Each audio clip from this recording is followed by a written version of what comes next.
Hello, everyone. Welcome back to the Connections and Chaos podcast. I'm your host, Evan, your connection and the chaos. Today, we're going to be looking at a topic that I've seen a lot of comments be made about in the past couple days, and I'm going to provide some information on it, or at least my take, my defense, and my oppositions. So, the 2025 Grammys focuses on works released between late 2023 and mid 2024. And specifically, we're going to be talking about Beyonce, who won Album of the Year, Best Country Album, and we're going to be looking at that, analyzing, the claims that some people are making against her winning, and we're going to be talking about why she won. And so first, in, support of Beyonce, I'd like to say my bias first. I do love Beyonce. I am part of the Beehive. However, I like Taylor Swift too. I do enjoy some Billie Eilish songs. However, as someone who's been in both Beyonce's space and Taylor Swift and Billie Eilish's space as well, there's a lot of narratives that are being pushed that I think are very myopic and unnuanced and do not consider the entirety of society when it comes to how music is perceived. And that's why I'm here today. In the defense of Beyonce. When it comes to choosing the big awards of the year, record of the year, album of the year, song of the year, there are a lot of things that are considered in it. Believe it or not, one of the least considered is chart performance and streaming numbers. I'm just going to put that out there first. But one of the biggest things I look at is themes. And I'd like to highlight in Cowboy Carter that there's an ongoing story and a narrative being told when it comes to Black people's involvement in country music in the United States, and actually just the Black experience in general. This is especially seen in her cover of Blackbird, in which she invited other female Black country singers onto the record. And then also, it's personal, too. She talks about her marriage, the infidelity of her husband Jay-Z. It's also referential. It takes references from around American society and brings it in there. She has Dolly P on there, Willie Nelson. There's this idea that she is taking these concepts and these people from in the country music space and she's inviting it into this album because she is presenting a narrative about the Black experience, especially in country music. And then when it comes to albums such as the Tortured Poets Department and Hit Me Hard and Soft and Billie Eilish, which I'm going to be focusing on those specifically because that's where I see a lot of the claims being made against, they're good albums. They have some really nice themes. However, they're very personal, and that's amazing. Personal albums should win awards. But in the case of Billie Eilish and Taylor Swift, I'd like to highlight that they're not necessarily telling a story that is reflective of society necessarily. A lot of it's just their personal experience. And that's good. We can appreciate that. We can acknowledge that. I think they're really great albums in and of themselves. But in terms of why Cowboy Carter won, it kind of wins the themes department with what it conveys. And then moving to that, we have culture and society, which also connects to the themes. Again, she's talking about the Black experience. It's a full story to be followed. The women who are involved in making it, who are also Black country artists. That's really big when you think about it. And I know it's going to be really hard for some people to understand it. And that's okay. I get it. When you're not experiencing racism, or just when you're not in necessarily the context, the situation where you don't understand how important that is on a personal level, that's okay. However, what is not okay is to deny people of that they think this is important to society. But again, a big part of it is that it's referential in that it's also in society a lot. So think about the Bodyguard music video. That was a big part of the Kamala Harris campaign. And to give a defense argument, or I guess a rebuttal, when people say, well, Donald Trump could have had an artist, he could have. Carrie Artist could have released an album and she could have really tied that album to Donald Trump, right? Similarly, Beyonce has used this album to connect it to the Kamala Harris campaign. Why? Because she feels compelled to, as someone who relates to Kamala Harris. That's okay. That's actually important to American society, is artists connecting their art to current events. And the Torture Post Department and Hit Me Hard and Soft don't exactly do that as well when it comes to connecting to current events. But I would like to highlight that this has happened before for Taylor Swift. Look at 1989. When that was released, it was reflective both of what happened in terms of the Red situation with the Grammys. It was reflective of what was going on in terms of politics, especially when she talks about clean before the Me Too movement, and even style, which really kind of focuses on the interpersonal relationship that can be triggered by or changed by the media. That was pretty new and pretty big for 2014. But I'd like to highlight one thing: the Donald Trump video the video Melania Trump took of her in the backseat of Donald Trump's car listening to Blank Space. That's part of the cultural impact, okay? Because that's a video I can remember, a lot of other people remember it just because it felt so random. But think about it. In what other context would Donald Trump, before he was even president, be listening to Taylor Swift if it wasn't like the biggest song in the world that everyone was talking about? And that, it was culturally big because Taylor Swift had shifted genres completely. So think about that. And then also there's the artistic input. I see a lot of arguments saying that, the Torture Post only has 7 writers, and Cowboy Carter only has 57 writers. Okay, let's talk about it. Okay? Cowboy Carter is a very eclectic album. I said before, it's a fusion album. It's a fusion between hip-hop and R&B and country. All right? Lana Del Rey did that too. Taylor Swift was notorious for doing that. Her fusion of country and pop was so interconnected that sometimes you couldn't even consider it country music. Yet she still won awards, okay? Beyonce did the same thing but with hip-hop and R&B, and she's still equally entitled to that recognition that, yes, it is country. And we'll talk about that further and not later. But, there are 57 writers. But that doesn't take away from the themes that it's talking about. No one here is saying that Beyonce is the best songwriter in the world. No one's saying that Taylor Swift is the best songwriter in the world. They are acknowledging who has contributed to it, how much you have contributed to it, and, the quality of the work. Let's say Max Martin worked on Cowboy Carter. They would say this is a terrible work. Why? Because he's a pop writer and producer. Max Martin worked in 1989. He was praised because he was so good at what he did, because that's what he's used to doing and that's his goal, okay? And then also they look like instrumentation. Cowboy Carter is a very instrumentally complex album that incorporates both sampled analog recordings and old country songs and revives them for the modern world. Torture Post Department and Hit Me Hard and Soft, they're well produced too. However, I don't think they're as sonically complex. There's my criticism of the other albums. Here's now my criticism towards arguments I see a lot of people making. And the first one is the album isn't that good. / I haven't heard any of the songs on the radio or on blank blank blank. And then also it literally trended for 2 seconds.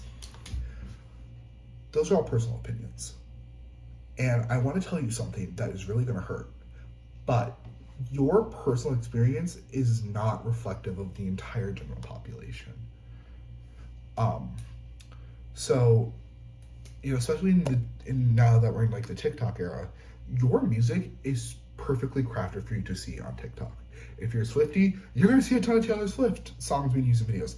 If you're a Billie Eilish fan, you're going to see a lot of Billie Eilish songs in TikTok videos. If you're a Beyonce fan, you're going to see a lot of Beyonce songs in TikTok videos. But what I'm going to tell you is that just because it didn't necessarily chart as long, it's not streamed as much, that does not take away from quality of a work or what it represents. If that makes sense. Something can be very, very fucking popular. It can be extremely fucking popular. But that doesn't necessarily mean that it's conveying ideas that are very important or not even important, but just, very conversational, that they add something to this nuanced idea or what's being talked about in terms of the themes. And again, your personal bubble does not reflect everyone else, okay? If you don't like it, that's fine. That is so fine. You can say Cowboy Carter is the worst fucking album ever. That's okay. And I'm glad you think that. I'm glad you can express that. You can be like, hey, I don't like this work. Do it, please.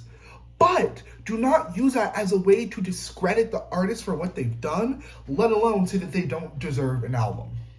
Okay? I'm saying that for everyone. And then, of course, I already talked about it mostly, but then going back to streaming. If you want to see an artist win an award that is based mostly on streaming and charting numbers, go to the Billboard Music Awards. Go to the goddamn Billboard Music Awards. Because let me tell you, it's not a popularity contest. And you're going to say, well, Beyonce paid in for the Grammys. If Beyonce paid in, then let me fucking tell you, so did Taylor Swift when she won last year. Guys, you can't just bring up these arguments. Yeah, Beyonce's been in the game for like 25 years. Okay, but she's still making music, all right? And that's just so unfounded. It really is. Because, yeah, there are rumors, but there are rumors everywhere, okay? There have been artists that, complain that if you don't give the goddamn Grammys a bouquet, they're not going to give you an award. Guys, that happens. That's what happens in the music world. It's hard. It's a fucking slave trade out there, all right? It's hard. You gotta slave away doing your work if you want to be recognized. Okay, it's nepotism. Yeah, it is. But, there's just all this unfairness. Okay, but at the end of the day, Taylor Swift is just as established as Beyonce, if not more, in recent years, okay? If she doesn't win an award, that doesn't necessarily mean that Beyonce bribed the Grammys, okay? It's so unfound, and I wish the people who say that could see how just unreal it is to say that, and how myopic it is. Cultural myopia and societal myopia is becoming very serious. And if you don't know what myopia is, that says a lot. That's how I know. But if you're suffering from that, please just take a moment to recognize that there are a lot of other people in the world with different experiences, all right, that will reflect in what kind of media is streamed. All right, just put that out there. And then, if this will make it feel any better with how I explain it, pretend like there are two kinds of soaps that just came out, all right? One is a foaming soap that can kill up to 89% of bacteria. One is a bar soap that can kill up to 99% of bacteria. Both soaps are very popular, but the foam soap is bought more because it doesn't irritate the skin of most people. The bar soap is bought less because it can irritate the skin of some people.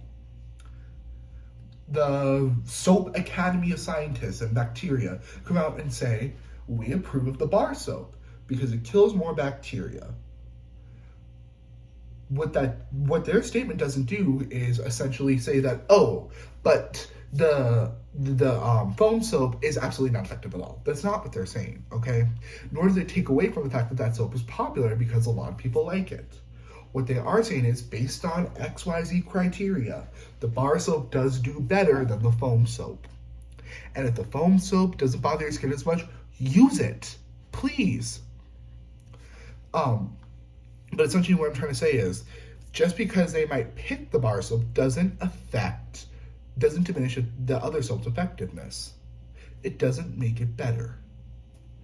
Same thing goes for Beyonce and the people who are saying that she doesn't deserve it.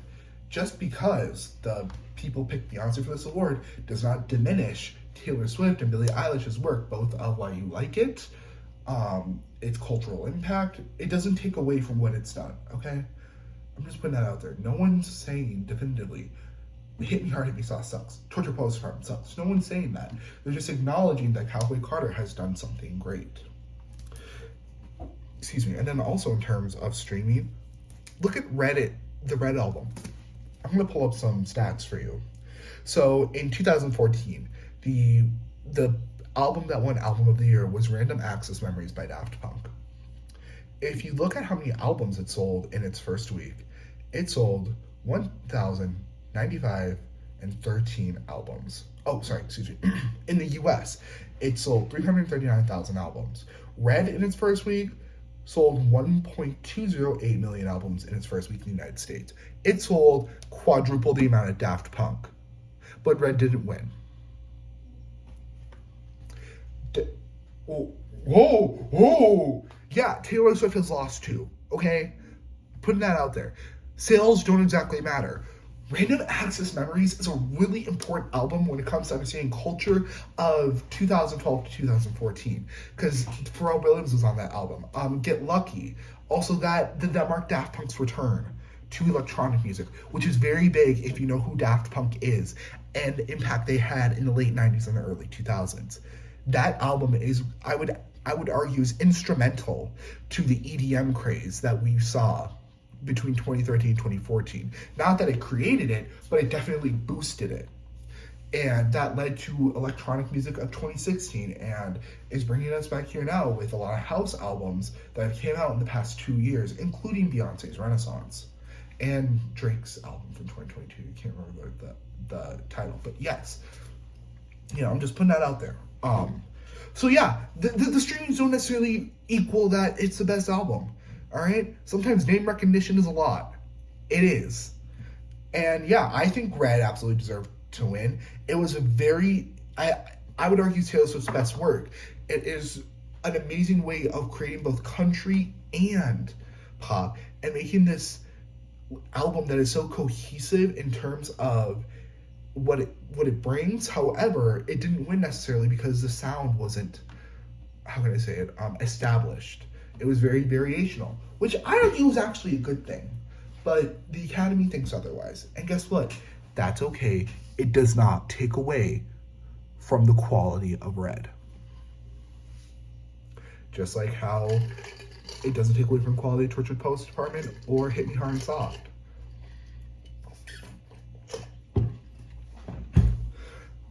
Just, everyone, take a moment to just think critically that sometimes our favorite artists don't win, and that is a-okay, because let me tell you, have you ever heard of the rule of capitalism? Competition equals innovation.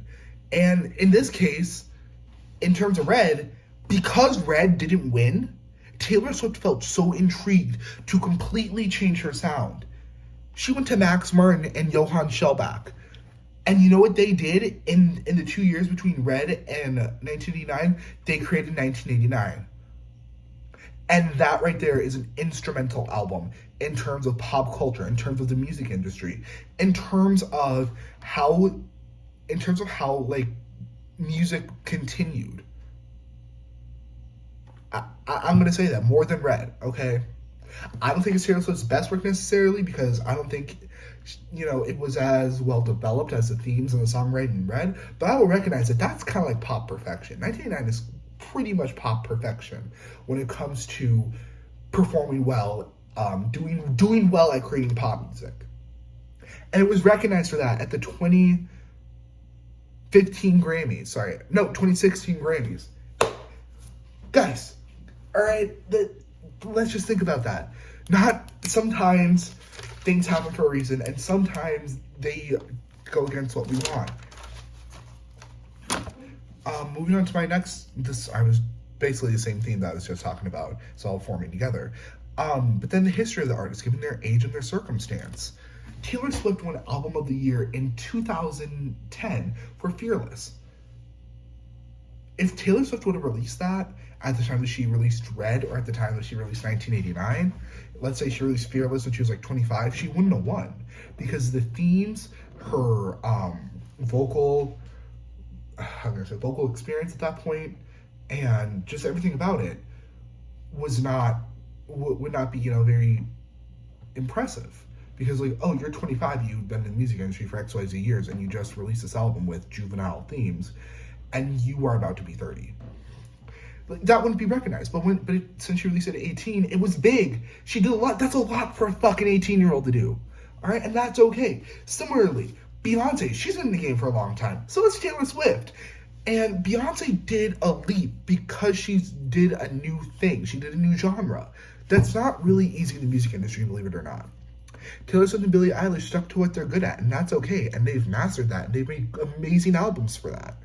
But Beyonce did something different, just like Taylor Swift did something different with 1989. And it showed that they have this versatility. Even though a lot of people are arguing Beyonce doesn't, it shows that she can do it. Just like how Taylor Swift showed that she could do pop in Red, and that she could be pop in 1989. Like, she introduced herself to pop in Red, and she really established all she could do with pop in 1989. So yeah, Beyonce didn't really follow a formula with this new album. Taylor Swift and Billie Eilish kind of did. They made productions that sound like it's them. And again, that's okay. That is amazing. But that doesn't necessarily mean that, it puts them on the top pedestal for an award for cultural impact or everything else. Like, Beyonce could have done a hip-hop or another house album or an R&B album. Hell, Beyonce could have done just like a straight-up dance pop album. Right? And it would be amazing. It would be very good. Beyonce can put out some good music. No one can deny that. But that doesn't mean that, it's deserving of an award or it's not deserving of an award. And then I also was talking about this before again. Production. Again, Beyonce made a new form. She did. I'm not saying she's the first person to do it, but she definitely brought it to the forefront. And that's a pretty big fucking deal. Just like how Billie Eilish really kind of like made bedroom techno a thing with When We Wake Up, Where Do We Go, if that's the album, right? She introduces big sound, just like how Taylor Swift did in 1989 with this modern 80s theme, modern 80s sound. It's all about, how well developed can you do something new. And in this case, all three of these artists at some point in their career have done something new, made it well developed, and show that they can master that, all right? Beyonce just happened to do with Cowboy Carter. That's okay. It's all right. And I'm trying to, and I'm saying this, it's okay, it's all right, because I'm trying to acknowledge people's opinions when it comes to Taylor Swift and Billie Eilish. But I'm also trying to acknowledge that Beyonce is not undeserving of this, but she's also not the most deserving of this. And then before I get into the big one that I'm going to get a lot of hate for, but Billie Eilish crying. It's okay. She can cry. She can feel personal about it. But if you were going to sit there and, you can empathize with her, be like, yeah, you did something big, you didn't win, it's okay. However, you're not going to sit there, you really should not sit there and defend her as if it's like she's got, cheated on by her boyfriend. That's parasocial, guys. That's not normal. It's not. Okay, let's not idolize her and be like, oh, she got cheated from. No. We're gonna bring it down a notch. It's okay. She can cry. She probably should cry. It's good. It shows that she cares about what she has worked for. It shows that she puts so much energy into her album. Okay? Do you know how many artists some of these days just sit in a recording studio, sing whatever song is given to them and make an album? I don't know how to explain it, but Billie Eilish crying, that's normal. I would cry if that happened to me. But that doesn't mean that the person who won is suddenly so undeserving because she didn't cry, or I don't know. It's just weird. Let's not take personal emotions of a celebrity and translate that as to why they deserve an award. Guys, I could cry over ice cream. Okay, but does that mean someone should come bring me ice cream? No. And I'm going to talk about something that's going to get me a lot of hate, and I don't know how to say it because I'm not one to talk about this in a sense in that I don't know, but racism. A lot of the things that people are saying are connected to racism. It's not directly racist, it's not intentionally racist, but regardless, it's connected to racism. So Cowboy Carter is partially a country album. It's a country fusion, basically. Country has largely been dominated by white people for the past 60 years. And because Beyonce is entering the space as an established black woman in the music industry, people have made an uproar about it, saying that she, that's not country that she made, or, she has no experience in country. Okay. Regardless, country music is so, so interpretive.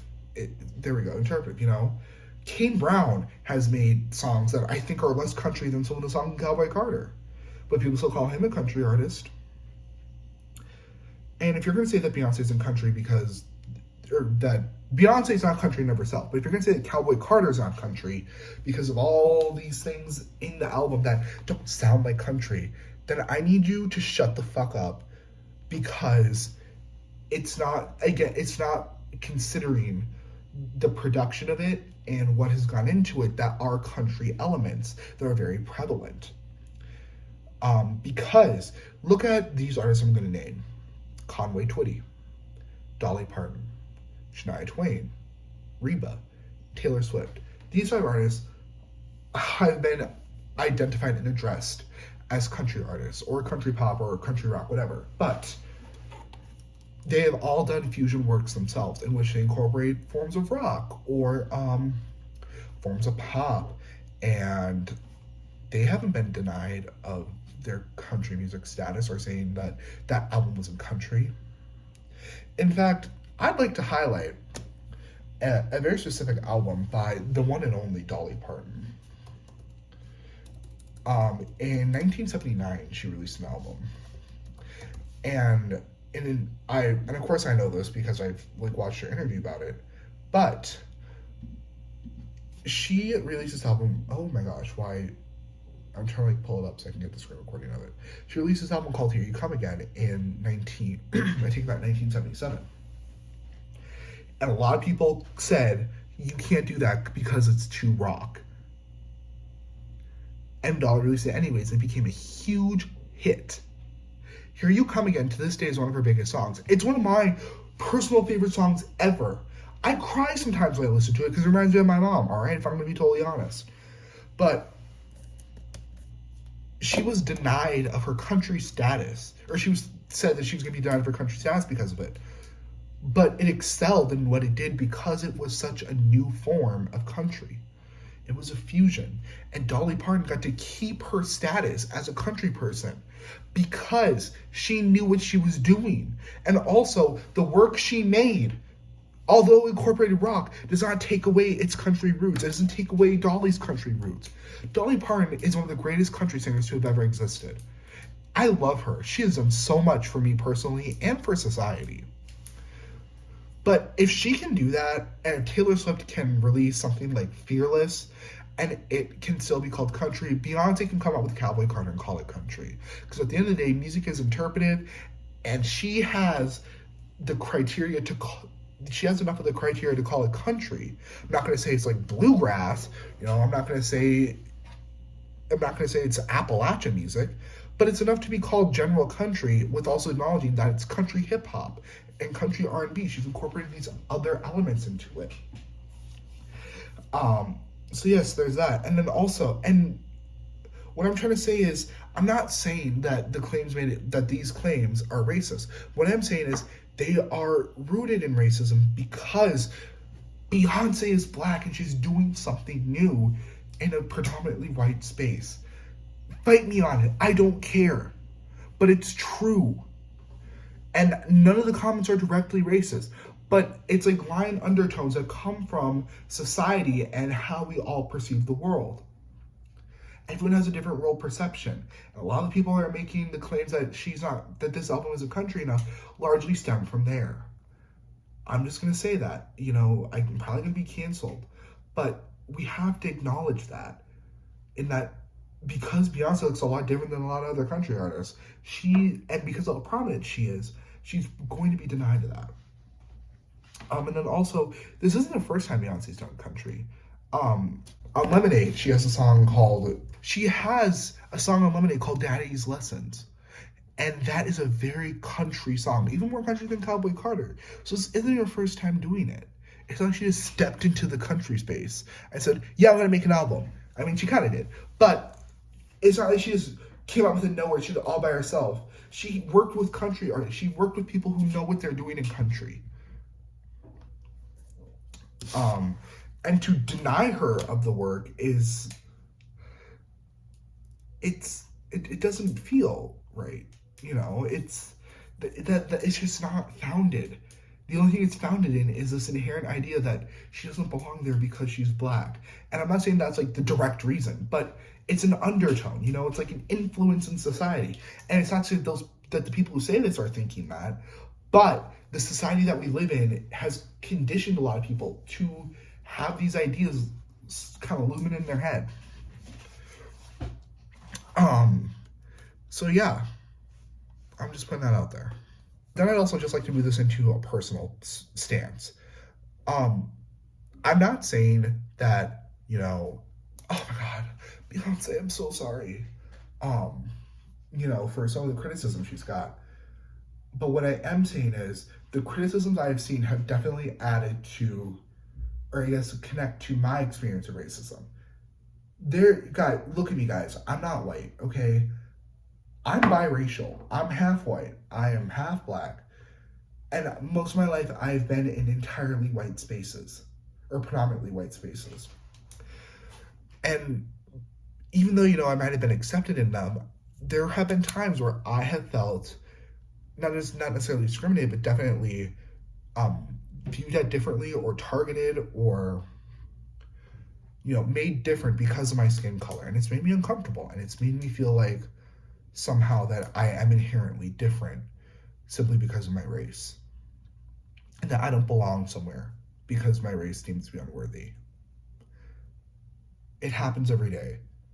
Okay? I've had it happen to me in black spaces before where I'm not black enough and I don't feel like I belong there. And I feel that the way I'm being treated is again because of my race.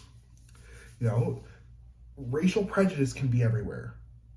Everyone can be racially prejudiced somehow. It's true. Racism refers more to the systemic part of it, but that's a story for another day that I'm not going to talk about. But I've experienced racial prejudice, okay, in both white and black spaces. I felt like my race has somehow made me not worthy of being in those spaces. But what I'm trying to get with this is, if it can happen on a small scale, it can happen on a large scale. And it happens, all right? And I just want to, say, when I see a lot of these comments being made that I know are not inherently racist, but I have the knowledge to understand, the history behind why that comment would be made. It hurts. It does. Okay? It hurts. But I can acknowledge it. I can rise above it. I can move on from it. And I want everyone else to do that. Beyonce did something great as a black woman in country music, okay? She did something great just as someone in country music in general. We can acknowledge that. We can disagree with it too. And we can be like, ew, I don't think that. But what we're not going to do is sit there and say, she doesn't deserve it. She sucks. XYZ. Go back to where you came from. Go back to R&B. Guys, it's just not okay. And yeah, that's all I have to say in my defense of Beyonce. I have no hate for Taylor Swift. I have no hate for Billie Eilish stands. I have no hate for Chop Orange or XCX stands. I have my own personal opinions on the work that they have all released. But yeah, guys, let's not attack the artists and say that they don't deserve this. I'm not idolizing Beyonce, but I am saying, I can recognize the work she's done. You can do that too with your artist. You can do that with any artist. So yeah, just calm down, guys. At the end of the day, it's the Grammys. It's not like someone's winning a Nobel Prize for releasing a study that found a plastic-eating bacteria. All right, just calm down. On the other hand, though, we have the biggest event of the fucking year.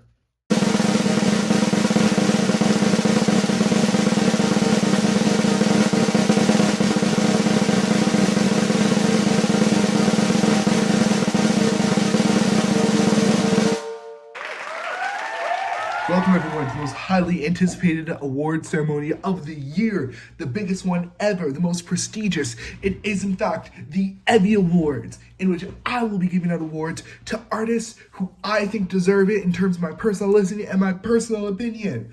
Please note that a lot of this work was not made in 2024, it's just based off my personal listening. And the first category to stop the night is Album of the Year. This is an album that I think I really encapsulates how I felt throughout 2024, encapsulates, the amount of songs I like in it. It just encapsulates whatever the fuck I want it to. And the nominees for this are Crash by Charlie XCX, Bumbling Towards Ecstasy by Sarah McLachlan, This Is How Tomorrow Moves by deduce, Dangerously in Love by Beyonce, and Music by Madonna. In this here piece of paper, I hold the answer to who will be winning this. Drum roll, please. And the Emmy goes to Sarah McLachlan for Fumbling Towards Ecstasy. Congrats, Sarah. The next category is Artist of the Year. This goes to an artist who I think really encapsulates my feelings and just the vibe of 2024. The nominated artists include Lana Del Rey, Madonna, Beyonce, Sarah McLachlan, and Charlie XCX. And the Emmy goes to Madonna!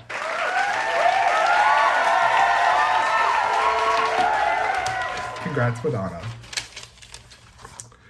The next award is for Song of the Year. This is a song that I think I personally have felt attached to throughout the year, one that just kind of makes me feel good. And when I think about it, I think of 2024. The top songs nominees are Possession by Sarah McLachlan, Murder on the Dance Floor by Sophie Ellis-Bextor, Constant Repeat by Charlie XCX, and Niagara Hills by Doja Cat. Also, 360 by Charlie XCX. And the winner of the Emmy is Charlie XCX for Constant Repeat. Next award is for Best New Artist. This is an artist who has made it into my daily rotation during 2024. I discovered them in 2024, or even just I think that there's somebody that I've expanded on a lot throughout 2024. And the nominees are deduce for This Is How Tomorrow Moves, Poe for her work on her album Hello with songs like Angry Johnny, Secret for her song Valentine's Day, Tamia for her songs Rain on Me and Into You, and LSD and The Search for God for their song Starting Over. And the Emmy goes to deduce for This Is How Tomorrow Moves. Congrats, deduce. And the next is Best Dance or Bop of the Year. This is a song that I have shaken a lot of ass to. The nominees for this are Shai Smith for Soaked, Madonna for Human Nature, Michael Jackson for Dirty Diana, Nicki Minaj for Ba Ba Boom, and Mariah Carey for Fantasy. And the Emmy goes to Shai Smith for Soaked. Congratulations on your first Emmy Award, Shai Smith. And the last category is something that I like to consider, the emotional one. It is Best Sad Song. This is a sad song that I've cried a lot to this year, and that I think, is very emotional and dear to my heart. And with that, the nominees are Fake Plastic Trees Acoustic by Radiohead, Landslide by Fleetwood Mac, Matilda by Harry Styles, Michael the Leper by Josh Bloomberg, and I Bet on Losing Dogs by Mitski. The winner of the Emmy Award goes to Fleetwood Mac for Landslide. R.I.P. Christine McVie. So, congratulations to all the winners, and also congratulations to the nominees for making it into this year's round. Everyone here is deserving of their awards because these are solely based on my opinion, and you can't change that shit. And thank you everyone for attending and watching today on this year's award show. I'll see you next year. Mwah!